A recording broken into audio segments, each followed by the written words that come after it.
Amy from Trees Not Teas. We offer race participants the chance to turn down the finisher's tee at the end of a race and plant a tree instead. And today we're very happy to be back again talking with Renee McGregor.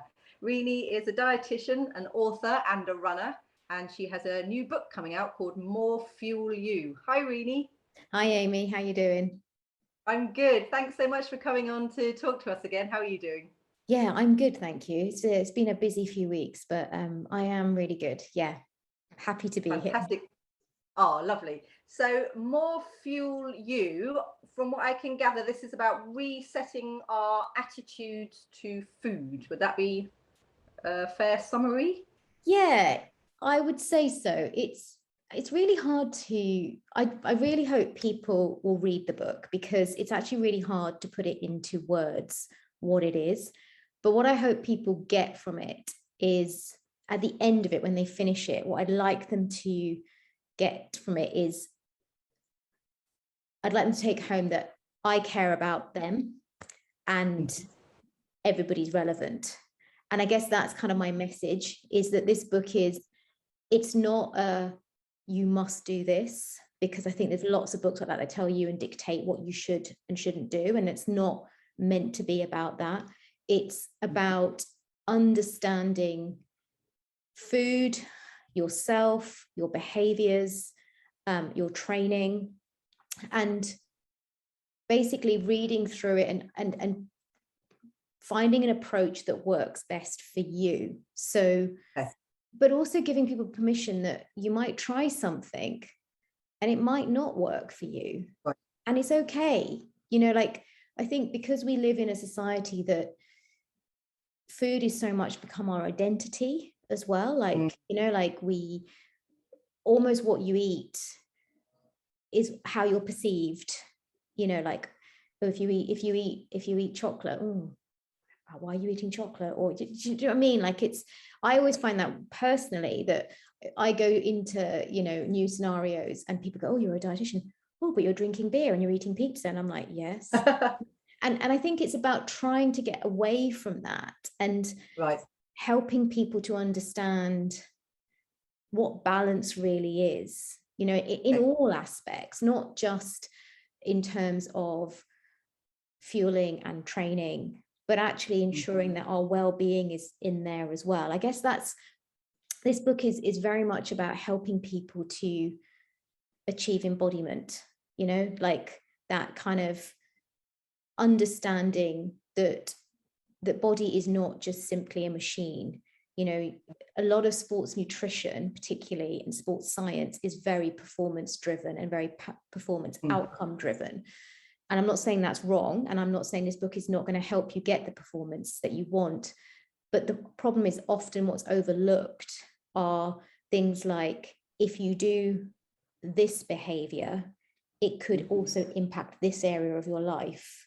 Right. It fundamentally won't lead the outcome you're hoping for. So it's about holistic. Yeah, very much that holistic view of bringing the psychology, the social economic aspect, the values piece, obviously the training aspect, and then the nutrition needs all together and help you to find the right approach for you, which might be a very flexible approach. You know, it might be a bit of this and a bit of that, and that's what works for you, and that's okay. So yeah, I mean, it's not again, I haven't articulated it very well, but it's just trying to help people to understand it's not just your bog standard sports nutrition book. I keep getting asked, how is it different to training food? Well, it's really different to training food. You know, I'm not telling people what to do, or I'm not giving them the kind of, with training food, it was very much understanding your fueling around the training you were doing, hence training food.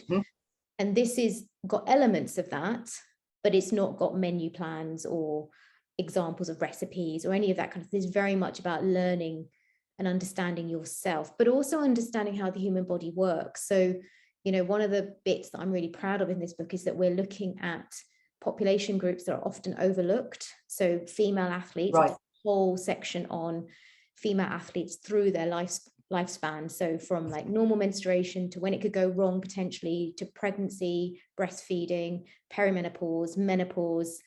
You've got the full spectrum of individuals. Yeah. And similarly, we've done the same for masters athletes. So looking at the older athlete, you know, not just in your 30s and 40s, but actually going through the decades into your 50s, 60s, and even 70s. It just, I wanted to get, I guess that's why I want people to take away that you're relevant. I think as individuals, sometimes we feel like we're not relevant because so much of sports science the science is done on trained male athletes. And then probably how does that work for us? Yeah, yes. exactly. So how does that work for the rest of us? And I guess that's it. It's about helping people to find where they fit in to the world of sports nutrition. Fantastic. So, and also I was thinking when you were saying about these sort of slightly judgmental attitudes there can be around food, I think all that's sort of heightened in the athletics world as well, in the sports world, isn't it? Yeah. So definitely. yeah. I think athletes particularly do feel this pressure to fit a mold and to eat in a certain way and to train in a certain way, because if they don't, then they're frowned upon. Or how are you getting those results if you're not sacrificing in some way, I think is and that doesn't have to be the case. Like, you know, what sports science has shown us is that if you fuel appropriately for the training load you're doing, and that means you get it right, you get the energy right, you get the timing right, you get the composition right, you will end up with the body composition and the physique that your body needs to be in order to have your best performance. And that's an overarching theme throughout the book, is it's coming to a place of acceptance of yourself and where your body wants to be in order to get the performances that you want. Right. I mean, it sounds fantastic. The food as fuel idea that we talk about there, and you do talk about this in the book, is there, I don't know if I'm asking the impossible here, is there a sort of brief scientific explanation we can look at there? I guess, you know, I think food is often thought of as just fuel, and we both know that food is so much more than that. You know, like food is connections, it's our relationships, it's an opportunity to experience cultural diversity by changing, you know, trying different flavors and textures. And I guess, so for me, it's like, yes, we need to fuel our bodies, but actually it's about trying to appreciate that bodies are not simple. It's not just energy in versus energy out. You know, it's not as simple as that, even though that's what is often marketed and promoted. It's actually, if you think about what our body is, it is a series of chemical reactions. And so if you think about going back to sort of school chemistry, if you get a reaction wrong, it doesn't end well, right? So it's about trying to understand how we keep all these chemical reactions within our body working appropriately, but also, and that includes the psychological reaction in our brains as well, how food impacts our brain and how we think and speak. So that's kind of where that concept has come from, is I just want people to move away from that simple belief that we're just about energy in and energy out, and I think that then also feeds into this feeling of having to earn your food, which I do not agree with whatsoever. And I want food to be about enjoyment. I feel really sad that so few people enjoy food these days. There's so much confusion and concern about, do I do that? Do I not do that? Is that right? Is that wrong? Is this going to help my body? Is it not? Without any given thought to, well, actually, I like the mouthfeel of that, and that makes me feel good, and actually that's really important for my well-being. And that's what I want people to go back to, is understanding that food doesn't have to be feared. And I think you know, there's a big fear around food because there's so much stigma around our body sizes and how we live and our activity levels. You know, constantly we hear in the media all the time about this kind of moving more, eating less. And that's what I want people to get away from and really understand how the body works. And I've gone into quite a lot of detail about, you know, the reasons why diets don't work and how the body goes into compensatory behaviors. So you're basically setting yourself up to fail. So I'm hoping people will get a lot of insight and understanding, and it will change their relationship with food. and help them to fuel their adventures, which is what it's all about. Yeah, much more positive, a whole much more positive attitude. Yeah, fantastic. So if we can just touch on this, we're thinking, obviously, because we're coming from a sort of sustainability point of view, and lots of people nowadays are talking about, or even, perhaps even taking up plant-based diets. And obviously, I'm sure there's an awful lot to think about. Well, firstly, from the sustainability point of view, also from the diet point of view around that, and also particularly when we're looking at athletes or people who are doing sports. So what are your sort of key things that you would consider or get someone to look at if they were thinking of, if not perhaps turning entirely to a plant-based diet, maybe just trying to increase that in their diet? Yeah, and I've spoken about this in the book, actually. And I think, like, one of the things I've made incredibly clear is that plant-based eating doesn't necessarily mean being vegan or vegetarian.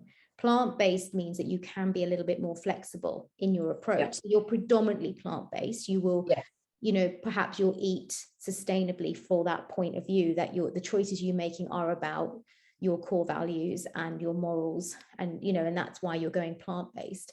And there's nothing wrong with that. That's absolutely fine to do. But obviously, if you are somebody who's physically very active and you want to eat in this manner, you just have to be mindful of potential nutritional deficiencies that could occur, but also your overall energy balance. Like, the one thing about a plant-based diet is it does tend to be quite voluminous, in the sense that it's, it is high in fiber. You do have to consume quite a lot in order to meet your energy requirements. And that can be quite tricky for some people, especially if you've got busy jobs and it's not always easy to keep snacking on toast or whatever it might be that you're snacking on. Like, when I think about my own day to day, it's really difficult just to get 3 meals in sometimes because of the schedule of my day. So when I'm thinking about making sure I'm making appropriate choices to fuel my training and to fuel my races and everything else, I have to be quite mindful of how I meet my energy requirements through my diet. And, I'm vegetarian. So again, I still have aspects of those challenges around a voluminous diet, but it's a little bit easier because I do include cheese and eggs and things that can help as well from an energy point of view, but also from a protein point of view. And I guess that's the other area to be mindful of, is that when you do go plant-based, and particularly in an older athlete, so talking sort of 40 plus onwards, we know that we have higher protein requirements for recovery, particularly as we get into our sort of 5th and 6th decade, and that can be more tricky to achieve through a plant-based diet, because again, the best sources of protein will be the whole sources, so the animal sources, rather than the plant-based sources. But again, there are ways and means in which you can support that through finding, supplementary protein powders, so pea protein, soya protein, that could support that. So again, I guess what I'm trying to say is it's not impossible. You can absolutely follow a plant-based diet and live by your morals and kind of do all those things you want to do, as well as train, but you probably need to pay that a little bit more attention just to make sure that you are hitting. Yeah, exactly. Yeah. Brilliant. Thank you. So I think we've sort of already touched on this, and sort of more about a sort of whole attitude towards food. Would that be what you would like people to have as their sort of main takeaway from the book? Yeah, I think, I mean, I say we've always sort of spoken about what I want people to take away from the book, but yeah, absolutely. I just want people to not feel so fearful or confused or feel like they have to fit a certain mold, like, I think, again, the social comparison aspect that we see so much more now because of social media means that we often sort of inwardly look at ourselves and think, well, they're doing better than I'm doing.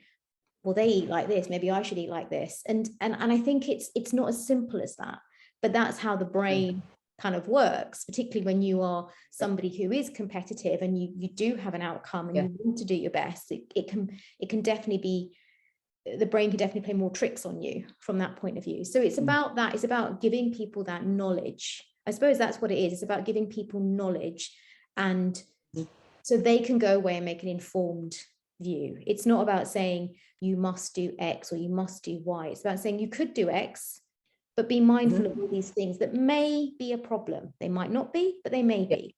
And if you start to notice any of these things, then you've got information here on what to do and how to rectify it, rather than it going down a point where it becomes chronically a problem and then can actually lead to a deterioration in your health and your performance. So I guess that's what I'm trying to get people to think about in the book. Just trying to cut through quite a lot of misinformation. Yeah, definitely. And again, give people a voice, give people who are often overlooked a voice and a kind of a place in this space of sports nutrition. You know, we've spoken about the female athlete, we've spoken about the masters athlete, but there's also a section on what I call the individual athlete, which is, you know, people who may be trying to participate in sport but have a chronic illness such as diabetes or Crohn's or autoimmune condition. You know, it's also about people who come from different backgrounds, different ethnic minorities, and how actually a lot of the sports nutrition information might not fit their traditional diet, and how do you get that right? But equally how a lot of the traditional sports nutrition information and sports science information sets quite specific ideals that are based on quite specific individuals, and actually you might not fit that. So how do we get it right for you? So it's about making it more all-encompassing. You know, I don't want anybody to feel like they're not relevant or they shouldn't be enjoying sport. Everybody can enjoy sport. Everybody can participate in sport and get the most from it, whatever level they want to be. And nutrition is really integral to that. You know, it's really key to be able to support all those activities you want to do, but there shouldn't be rules around it. No. And I guess that's what we're trying to do, is break those rules down. Oh, it sounds like a really fantastic book. I'm really excited to see it. And we are doing, I forgot to mention at the top, we are doing a giveaway of the book on our social media. So please keep your eye out for that. I'm going to get my hands on a copy as well. That's fantastic about the book. You are also a runner. Yes. So what's next for you running wise? Well, so I've signed myself up to a bit of a stupid challenge, I've now realized. So I'm doing the summer spine sprint in June, which is, I can't believe I'm going to say the baby version of the spine and the summer version. But it's still how far? It's still 46 miles from Edale to Hebden Bridge. And yeah, my coach said, you'll be fine. And then I went and recce'd the route last week, or recce'd half the route last week, and I was like, it's going to be interesting, especially because actually the spine sprint is technically the first section of the full spine, so there's no checkpoint for us. So the first checkpoint is when we finish. So I had this in my head that, it'd be fine, like there'll be checkpoints, I'll be able to fill up with water and I'll be able to, you know, grab things. No, this is completely self-supported. I mean, all in your pack. All in my pack. Apparently, there might be some water stops, but they're not official. There's often a burger van, but having run the first half of the route, I can't see where a burger van would be in that.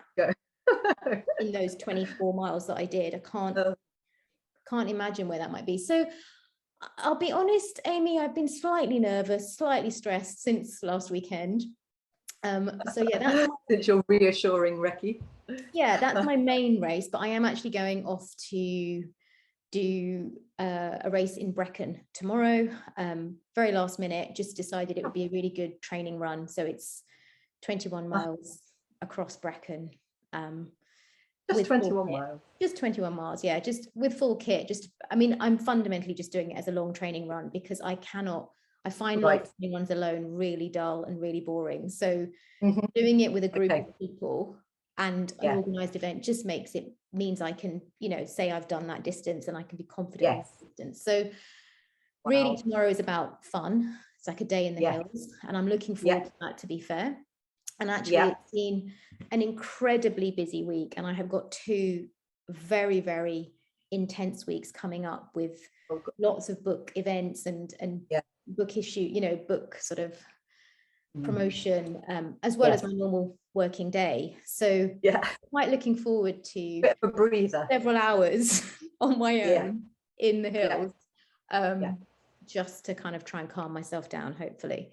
So that's my running plans. And beyond the spine, I mean, if I survive that, we'll worry about that. Yeah, exactly. Oh wow, fantastic. They both sound amazing, terrifying but amazing. Have the best day tomorrow. Thank you. Absolutely best of luck with the spine. The baby spine race. Wow. Baby spine race. Yeah, exactly. Thank you. We'll see how that goes. I mean, let's hope I finish it, but we'll see. You'll be fine. Thank you so much, Renee, and thank you so much for finding the time to talk to us again. Really appreciate it. No, it's my pleasure. Lovely to speak to you guys as well. Thank you. Bye.